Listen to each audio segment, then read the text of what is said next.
नमस्कार दोस्तों, स्वागत है आप सभी का हमारे इस चैनल पे जिसका नाम है एजुकेशन पावर। एजुकेशन प्लेटफॉर्म जो है हमने शुरू की है आप सभी के लिए, और आप सभी हमारे इस चैनल को देखिए, ज़्यादा से ज़्यादा लाइक कीजिए, शेयर कीजिए, सब्सक्राइब कीजिए और जो है बने रहिए हमारे इस चैनल के साथ। हम लेकर आते हैं नए नए वीडियो आप सभी के लिए। आज का हमारा वीडियो है अधिगम के उस क्षेत्र से जिसकी हम लोग आज चर्चा करने वाले हैं, वह है प्रकृति, और हम इसके सिद्धांतों की कुछ बातें करेंगे।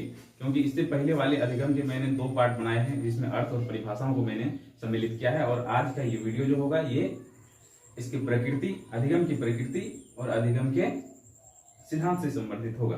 तो हम लोग आज जो है शुरू करते हैं इस चीज को, अधिगम। अधिगम इसमें हम लोग लिख देते हैं अधिगम।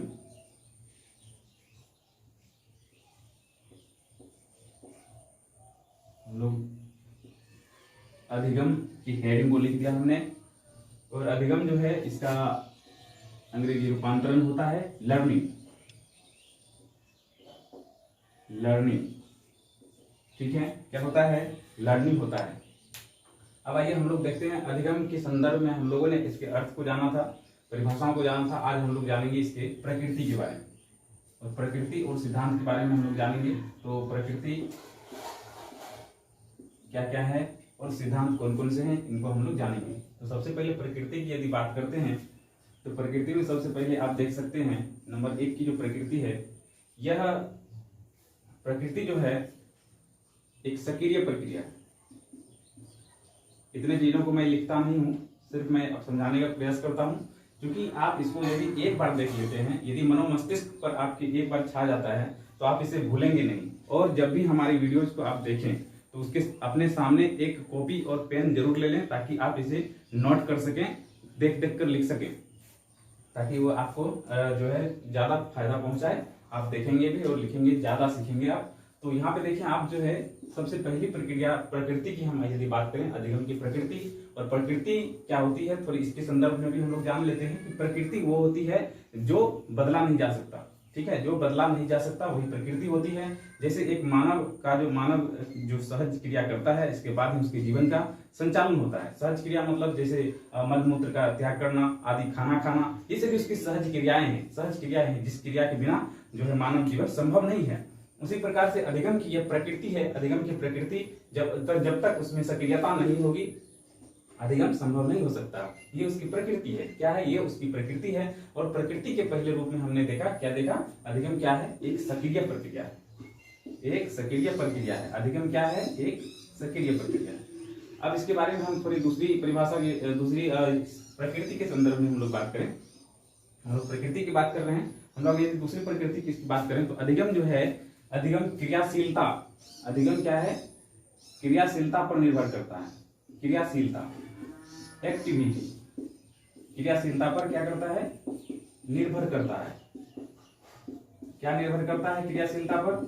क्रियाशीलता पर जो है अधिगम निर्भर करता है। अर्थात जो व्यक्ति भी अधिगम कर रहा होता है, या फिर एक शिक्षक जो अधिगम करवा रहा होता है, ये दोनों की क्रियाशीलता पर निर्भर करता है। यदि सिर्फ शिक्षक जो है क्रियाशील हैं और छात्र क्रियाशील नहीं है तो अधिगम वहां पर संभव नहीं होगा। ये अधिगम की प्रकृति है और इसको बदलने पर अधिगम संभव नहीं हो सकता है। और यहाँ पे आप देख सकते हैं कि क्रियाशीलता पर निर्भर करता है। क्रियाशीलता पर निर्भर करता है, ये सिर्फ एक व्यक्ति की क्रियाशीलता पर नहीं, बल्कि यहाँ पे जो सीखने वाला है और जो सिखाने वाले हैं, जैसे शिक्षक भी यहाँ पे सक्रिय होना चाहिए, और यहाँ पे जो सीखने वाला छात्र है वो भी सक्रिय होना चाहिए। अर्थात जो अधिगम करा रहे हैं वो और जो अधिगम कर रहे हैं वो, दोनों की सक्रियता यहाँ पर आवश्यकता है। दोनों की क्रियाशीलता इस पर जो है क्रियाशीलता पर निर्भर करता है अधिगम। यदि एक व्यक्ति में क्रियाशीलता हो और दूसरे में ना हो तो ये भी अधिगम को प्रभावित करता है। ये अधिगम की प्रकृति है। प्रकृति के बिना ये अधूरा है। अधिगम जो है पूर्ण नहीं हो सकता।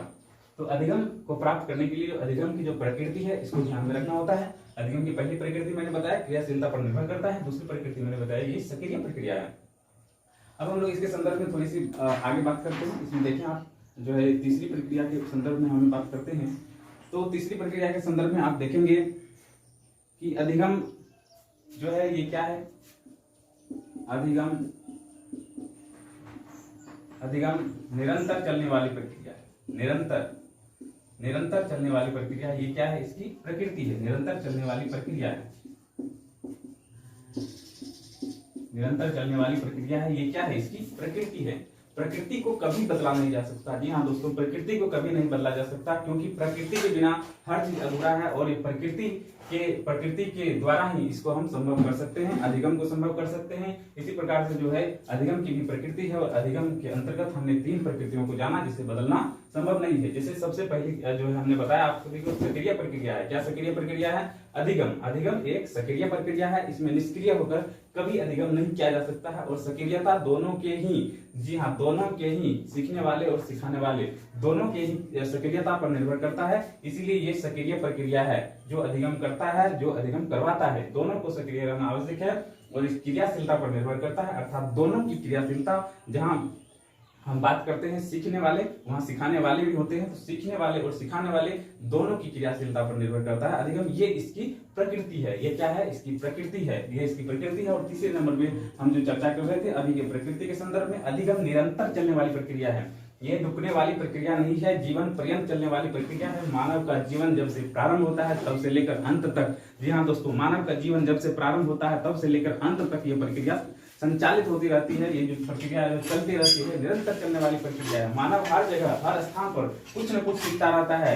ये उसकी जो है अधिगम निरंतर चलने वाली प्रक्रिया है। इसमें रुकावट, बाधा नहीं होती है। जीवन पर्यंत हम कुछ न कुछ जो है सीखते रहते हैं, जीवन पर्यंत हम लोग जो है कुछ न कुछ करते रहते हैं। तो ये अधिगम जो है क्या है? निरंतर चलने वाली प्रक्रिया है। आप लोग इस विशेषता को, इस प्रकृति को आप लोग जो है नोट कर सकते हैं। बहुत सारी ऐसी प्रकृति आपको विशेषताओं में सम्मिलित हो सकते हैं, तो अलग से आपको विशेषताएं याद करने की आवश्यकता उतनी नहीं पड़ेगी। मैं यहाँ पे जो प्रकृति के संदर्भ में जो चर्चा कर रहा हूँ, प्रकृति के संदर्भ में जो मैं यहाँ पे व्याख्या कर रहा हूँ, ये आपकी विशेषताओं के अंतर्गत भी आ सकता है। तो दोस्तों हम लोग आप जो है आगे बढ़ते हैं, इसके संदर्भ में हम लोग बात करते हैं और थोड़ी सी 2-4 और हम इसके प्रकृति को देख लेते हैं। लगभग दोस्तों हम आज आपको 10 प्रकृतियों के संदर्भ में आपको बताएंगे, तो एग्जाम में सीधे आप लिख सकते हैं और नंबर अच्छे से अच्छे गेन को कर सकते हैं। और मैंने इसके संदर्भ में आप सभी को इतना समझा भी दिया है कि आप हर एक पॉइंट को डील कर सकते हैं।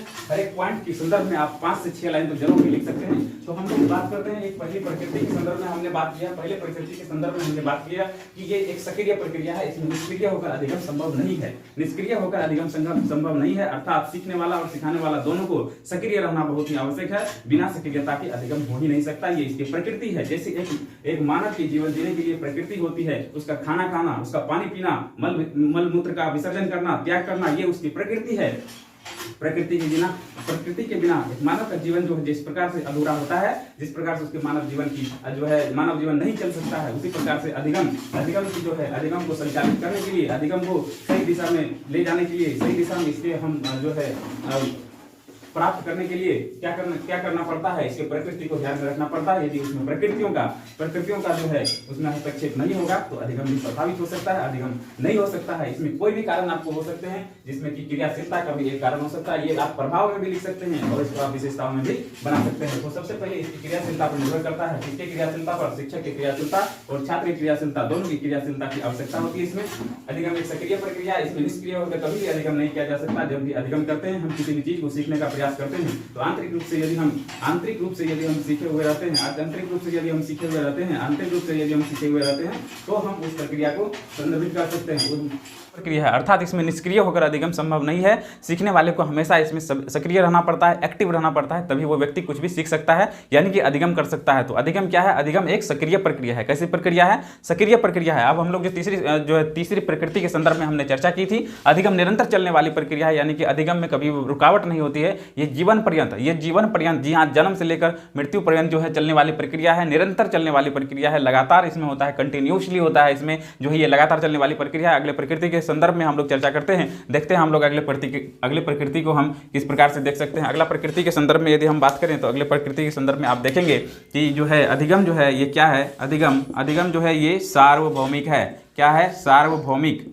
देखिए सार्वभौमिक है। सार्वभौमिक है से तात्पर्य क्या होता है? सार्वभौमिक से तात्पर्य क्या होता है? सार्वभौमिक से तात्पर्य होता है सभी जगहों पर, जी हाँ सभी जगहों पर, इस देश में, इस विश्व में किसी भी जगह पर हम अधिगम कर सकते हैं। अधिगम सार्वभौमिक होता है। इसके लिए कोई जो है औपचारिक कक्षा की आवश्यकता नहीं है। इसके लिए कोई भी जो है निश्चित स्थान की आवश्यकता नहीं हो। ये जो है सार्वभौमिक होता है, ये हर जगह पर संभव है। हम कहीं भी जा रहे होते हैं और किसी के जो है आचरण व्यवहार को देखकर हम उसको सीख जाते हैं, तो ये क्या है? ये अधिगम है। ये क्या है? अधिगम है। तो अधिगम जो है सार्वभौमिक होता है, ये एक जगह पर नहीं होता है, कोई निश्चित स्थान समय इसका जो है नहीं निश्चित होता है, ये जो है सार्वभौमिक होता है। हम इसको हर जगह प्राप्त कर सकते हैं, कहीं भी हम इसको अधिगम हम कहीं रहे वहाँ कर सकते हैं। अधिगम इसीलिए कहा जाता है कि अधिगम क्या है, अधिगम सार्वभौमिक प्रक्रिया है। अधिगम क्या है, अधिगम सार्वभौमिक प्रक्रिया है। तो इस प्रकार से हमने आपके सामने 4 प्रकृतियों की चर्चा की है, जिसमें पहली प्रकृति को आपने देखा, अधिगम एक सक्रिय प्रक्रिया है। दूसरी प्रकृति क्रियाशीलता पर निर्भर करता है। क्रियाशीलता मतलब दोनों की क्रियाशीलता, जो सीखने वाले हैं, जो सिखाने वाले हैं, दोनों की क्रियाशीलता। यदि कक्ष में अधिगम की बात करें तो यहाँ दोनों होते हैं। बाहर की बात करें तो सिर्फ अधिगमकर्ता होता है, जिसमें अधिगमकर्ता की क्रियाशीलता किस प्रकार है उस प्रकार से उसकी अधिगम प्रक्रिया जो है संचालित होती है। इसके बाद सक्रिय प्रक्रिया है। अधिगम क्या है, एक सक्रिय प्रक्रिया है। और सक्रिय प्रक्रिया इसलिए कहा जाता है क्योंकि इसमें निष्क्रिय होकर जी हाँ निष्क्रिय होकर कभी भी अधिगम संभव नहीं है। इसके बाद आप देखिए तीसरा जो अधिगम निरंतर चलने वाली प्रक्रिया है, यानी कि ये रुकावट नहीं होती है, रुकावट इसमें नहीं होती है, ये निरंतरता होती है, कंटिन्यूसली होती है। तो इस प्रकार जो अधिगम क्या है, अधिगम कैसी प्रक्रिया है, अधिगम निरंतर चलने वाली प्रक्रिया है। ये प्रकृति के अंतर्गत है। आप सभी एक बार इस वीडियो को यदि देख लेते हैं तो मैंने एक संदर्भ में इतनी डिटेल कर दी है जिसको आप लोग जो है डिक्लेरेशन कर सकते हैं और जो आप एग्जाम में अच्छे नंबर ला सकते हैं और आपका जो है क्वेश्चन भी बहुत ज़्यादा लंबा जा सकता है। तो यहाँ पे सक्रिय प्रक्रिया है, अधिगम निरंतर चलने वाली प्रक्रिया, अधिगम सार्वभौमिक है। और देखिए इससे ही एक और प्रकृति का यहाँ पे जन्म हो सकता है। आप लोग यहाँ पे थोड़ा सा गौर करेंगे, यहाँ से हम एक प्रकृति को निकाल सकते हैं। अगले प्रकृति को जो निरंतर चलती है वो विकास की प्रक्रिया होती है। कौन सी प्रक्रिया होती है, वृद्धि की प्रक्रिया होती है, विकास की, वृद्धि की प्रक्रिया होती है, विकास की। कमेंट बॉक्स में जरूर लिखिएगा। देखिए यहाँ पे अधिगम जो है निरंतर चलने वाली प्रक्रिया है और जो है हमारा जो विकास है, विकास भी क्या होती है, निरंतर चलती है। तो वो उसकी प्रकृति भी इसकी प्रकृति सम्मिलित हो सकती है, उसकी प्रकृति इस प्रकृति में सम्मिलित हो सकती है, क्योंकि अधिगम भी निरंतर चलने वाली प्रक्रिया है और विकास भी निरंतर चलने वाली प्रक्रिया है। इसलिए हम यहाँ पर लिख सकते हैं कि अधिगम विकास की प्रक्रिया है। क्या लिख सकते हैं, अधिगम क्या लिख सकते हैं, अधिगम क्या है, अधिगम विकास की प्रक्रिया है। अधिगम विकास की प्रक्रिया है। क्या कौन सी प्रक्रिया है, अधिगम विकास की प्रक्रिया है। इसके बाद हम लोग बात करते हैं, ये हमारा 5वां हो गया और 6ठे के बारे में हम लोग बात करते हैं। छठे जो इसका प्रकृति है, छठे प्रकृति के संदर्भ में हम लोग चर्चा करें तो छठे प्रकृति के संदर्भ में हम लोग देख सकते हैं अधिगम क्या है, सार्वभौमिक है। और अधिगम सार्वभौमिक होने के साथ साथ अब हम इसमें देखेंगे अधिगम सकारात्मक। जी हाँ, इसको बढ़िया से आप लोग वीडियो को एक बार यदि देख लेते हैं तो आज की परीक्षा या फिर कभी आने वाले जीवन की परीक्षा जो अधिगम से संबंधित हो, अधिगम के प्रकृति से संबंधित हो, अधिगम के विशेषताओं से संबंधित हो, लगभग सारी अधिगम की प्रकृति विशेषता जो है इससे मिलते जुलते हैं। तो हम लोग यहाँ पे देख लेते हैं। इतने प्रकृति को देखने के बाद यहाँ पे आप देखिए, जी हाँ दोस्तों, हम आगे आप सभी के सामने चर्चा कर रहे हैं दूसरी प्रकृति के बारे में। 6ठे नंबर की प्रकृति के संदर्भ में हम बात करें तो अधिगम क्या है, अधिगम जो है ये सकारात्मक और नकारात्मक दोनों हो सकता है। सकारात्मक, जी हाँ, सकारात्मक और नकारात्मक। कौन सा, सकारात्मक और नकारात्मक दोनों हो सकता है। क्या हो सकता है, दोनों हो सकता है। क्या, अधिगम दोनों हो सकता है, दोनों हो सकता है। क्या हो सकता है, अधिगम जो है ये दोनों हो सकता है। अधिगम सकारात्मक भी हो सकता है, नकारात्मक भी हो सकता है। सकारात्मक और नकारात्मक से संबंधित क्या होता है, जैसे हम कोई भी साइंस को पढ़ रहे होते हैं तो साइंस में ही तो परमाणु का आविष्कार हुआ है। जैसे कि कोई व्यक्ति यदि अच्छे कार्यों को सीखता है तो उसमें कुछ बुराइयां भी होती है। जैसे कंप्यूटर का जो अच्छा उपयोग है, तो आज कंप्यूटर बहुत सारे हैक भी हो रहे हैं, ये भी उसका गलत उपयोग है। तो अधिगम को हम यदि जिस संदर्भ में लेंगे, अधिगम जो है जो सकारात्मक पक्ष भी होता है अधिगम का और अधिगम का नकारात्मक पक्ष भी होता है, यानी कि अधिगम सकारात्मक भी होता है और अधिगम नकारात्मक भी होता है। जैसे कंप्यूटर का उपयोग हम समस्त जन सेवाओं के लिए करते हैं, उसी प्रकार से कंप्यूटर का उपयोग हम बहुत सारे डाटाओं को चोरी करने के लिए, हम बहुत सारे डाटाओं का जो है गलत उपयोग करने के लिए भी करते हैं। दूसरे के कंप्यूटर को हैक करने, यानी कि वायरस पहुंचाने आदि में हम लोग जो इसका प्रयोग करते हैं, तो ये इसका नकारात्मक प्रयोग है। इसी प्रकार से हम लोग इसको समझ सकते हैं, अधिगम सकारात्मक और नकारात्मक दोनों होता है। जी हाँ दोस्तों, अधिगम क्या होता है, सकारात्मक और नकारात्मक दोनों होता है। अधिगम सकारात्मक और नकारात्मक दोनों होता है। और इसके बाद हम लोग बात करते हैं अगले प्रकृति के संदर्भ में। अगला प्रकृति जो हमारे सामने है, अधिगम चेतना पर निर्भर करता है। अधिगम चेतना पर, क्या अधिगम जो है किस पर निर्भर करता है, अधिगम चेतना पर निर्भर करता है। चेतना पर निर्भर करता है दोस्तों। ये प्रकृति और ये प्रकृति दोनों जो है सेम लग रहा है। देखिए, अधिगम चेतना पर निर्भर करता है, इससे क्या तात्पर्य है, अधिगम चेतना पर निर्भर करता है, इससे ये तात्पर्य है कि अधिगम में चेतन अवस्था का होना आवश्यक है। अधिगम में चेतन अवस्था का होना आवश्यक है। चेतन, जी हाँ, फ्रायड ने जो है मानव के जो तीन पक्षों को बताया, चेतन, अर्धचेतन और अचेतन। चेतन, अर्धचेतन, अचेतन में मानव के मन को विभक्त किया था। किसने विभक्त किया था, फ्रायड ने मानव के मन को 3 भागों में विभक्त किया था।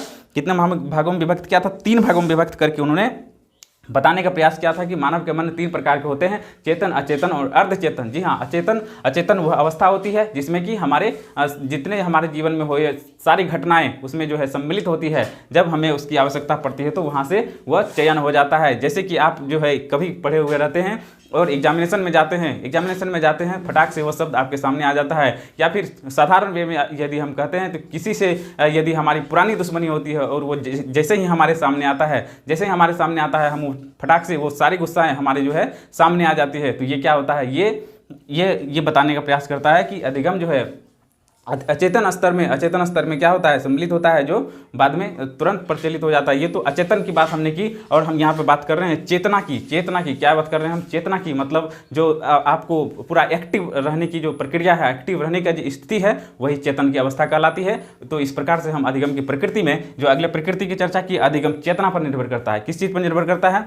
जी हाँ, अधिगम चेतना पर निर्भर करता है। अधिगम जो है ये चेतना पर निर्भर करता है। अधिगम चेतना पर निर्भर करता है। अधिगम क्या करता है? चेतना पर निर्भर करता है। और अधिगम जो है निरंतर चलने वाली प्रक्रिया है। हमने इसके संदर्भ में आप सभी को बताया। लगभग ये मैं एक परिभाषा 1 2 3 4 5 6 7 में लगभग 8 परिभाषा 8 जो है प्रकृति आप सभी के संदर्भ में मैंने जो है प्रस्तुत करने का प्रयास किया। 8 प्रकृति को यदि आप लिखते हैं और 8 प्रकृति को यदि आप डील कर देते हैं तो इस प्रकार से आपका जो प्रश्न है वो काफ़ी जो है लॉन्ग टर्म में चले जाएगा। और इन सभी को जो है आप सभी प्रकृति को थोड़ा थोड़ा डिफाइन करने का प्रयास करेंगे तभी, ताकि आपका प्रश्न जो है सुंदर और सुडल बन सके। आगे हम लोग बात करते हैं प्रकृति के जो है और प्रकारों में। आज प्रकृति के और प्रकार में हम देखते हैं तो आपको मैंने कल इससे पहले के वीडियो में आप यदि अधिगम के संदर्भ में और कुछ जानना चाहते हैं तो हमारे पहले से 2 वीडियोज़ पड़े हुए हैं। आप हमारे जो है चैनल के आइकन पर क्लिक करेंगे तो हमारे सारे वीडियोज़ आपके सामने निकल के चले आएंगे। आप उसमें से अधिगम के 2 वीडियोज़ पार्ट 1 पार्ट 2 करके मैंने बनाया है, उसको आप देख लें, अर्थ और परिभाषाओं को देखें। और तीसरे स्तर पर यदि आप प्रकृति को देखें तो ज़्यादा आपको समझ में आएगा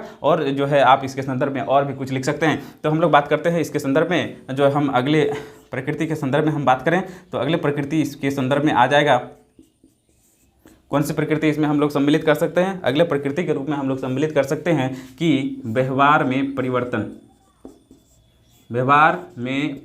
जी हाँ दोस्तों, मैं ये चीज़ जब से मैंने अधिगम का क्लास शुरू किया है, जब से मैंने अधिगम के संदर्भ में आपको बताना प्रयास किया है, तब से ही मैं बता रहा हूँ अधिगम का व्यापक अर्थ। जी हाँ दोस्तों, अधिगम का व्यापक अर्थ क्या होता है? अधिगम का व्यापक अर्थ होता है व्यवहार में परिवर्तन। अधिगम का व्यापक अर्थ होता है व्यवहार में परिवर्तन। और कैसा परिवर्तन?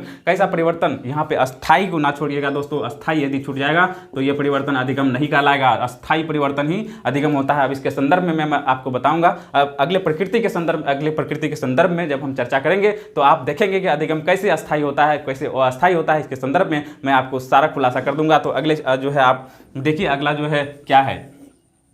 अगले प्रकृति के संदर्भ में हम यहाँ पे बात करें तो 8 प्रकृति मैं आपको दे चुका हूँ।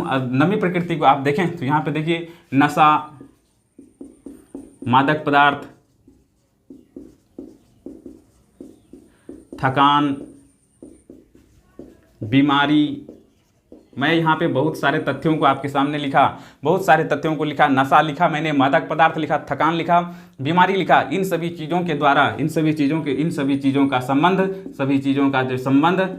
क्या है? अधिगम से नहीं है। अधिगम से है क्या? अधिगम से नहीं है। अब इसको हम लोग समझते हैं कि अधिगम से नहीं है तो हम लोग इसको कैसे डिफाइन कर सकते हैं इस पॉइंट को। हम इसमें जो है 10 से ज़्यादा लाइन इसमें लिख सकते हैं। सबसे पहले आप देखिए यहाँ पे नशा, मादक पदार्थ, थकान, बीमारी आदि के जो आदि से जो व्यवहार में परिवर्तन होते हैं। अब बताइए, जो यदि कोई व्यक्ति जो है शराब पीता है और शराब पीने के बाद उसके व्यवहार में अपेक्षित परिवर्तन होता है, जैसे वो सामान्य स्थिति में जिस प्रकार का व्यवहार कर रहा होता है। जी हाँ दोस्तों, जरूर आप इसको जो है डिफाइन जरूर करें ताकि आपको जो है परीक्षा में लिखने में कोई कठिनाई ना हो। जैसे कि देखिए हमने बात की नशा, कोई भी व्यक्ति नशा यानी कि मादक पदार्थों का सेवन, शराब पीता है या फिर गांजा पीता है, दारू पीता है, कोई भी चीज़ ऐसे सेवन करता है जिससे उसके सामान्य व्यवहार में अपेक्षित परिवर्तन हो जाता है, यानी कि उसके व्यवहार जो है बदल जाता है, वह गलत प्रकार के व्यवहार करने लगता है। तो क्या उसके व्यवहार में जो परिवर्तन होता है वह परिवर्तन भी क्या उसको भी हम लोग क्या ये कह सकते हैं? अधिगम कह सकते हैं? नहीं कह सकते हैं अधिगम दोस्तों। उसको हम अधिगम इसलिए नहीं कह सकते हैं क्योंकि उस समय वह व्यक्ति नशा में होता है, उस समय वह व्यक्ति मादक पदार्थों का सेवन किया होता है, इसीलिए उसके व्यवहार में अपेक्षित परिवर्तन होता है। और ये परिवर्तन तभी तक रहता है जब तक उसमें मादक पदार्थ का नशा विद्वान होता है। जैसे उसमें से नशा समाप्त होती है, नशा समाप्त होती है, तो उसके जो है व्यवहार में स्वतः ही सामान्य जो है व्यवहार उसके अंतर आ जाता है। इसका मतलब है कि यह अस्थायी परिवर्तन नहीं हुआ। जी हाँ दोस्तों, ये अस्थायी परिवर्तन नहीं होता है, अस्थायी परिवर्तन नहीं होता है। इस प्रकार जो है जो थकान, बीमारी और जो है इस सभी चीज़ों का संबंध इससे नहीं है। अब आप कहेंगे कि बीमारी का संबंध कैसे नहीं है, तो बीमारी के संदर्भ में आप यदि हम बात करें तो यदि कोई व्यक्ति बीमार पड़ता है, जी हाँ दोस्तों, यदि कोई व्यक्ति बीमार पड़ता है तो उसका स्वभाव आंतरिक रूप से चिड़चिड़ा हो जाता है, आंतरिक रूप से चिड़चिड़ा हो जाता है। आप जो है थोड़ा जो है इसके संदर्भ में आप जो याद करने का प्रयास कीजिए। यदि आप कोई बीमार व्यक्ति से मिले होंगे या फिर आपके घर में कोई व्यक्ति बीमार होगा या फिर आप कभी बीमार पड़े होंगे तो आप में चिड़चिड़ापन का स्वभाव चले आता है। उसमें उस समय कोई भी खाने के लिए कहे, दवाई खाने के लिए कहे या फिर कुछ भी कहे, आप में चिड़चिड़ापन सा हो जाता है और आप जो है गलत व्यवहार कर देते हैं। भागो यहाँ से, जाओ, हम नहीं खाएंगे दवाई। इस प्रकार की बातें जो आप करते हैं, ये आपके व्यवहार में अपेक्षित परिवर्तन यानी कि सामान्य व्यवहार से इतर हटकर जो आप व्यवहार करते हैं, ये आपके व्यवहार के परिवर्तन को दिखाता है। लेकिन यह परिवर्तन कुछ समय के लिए होता है।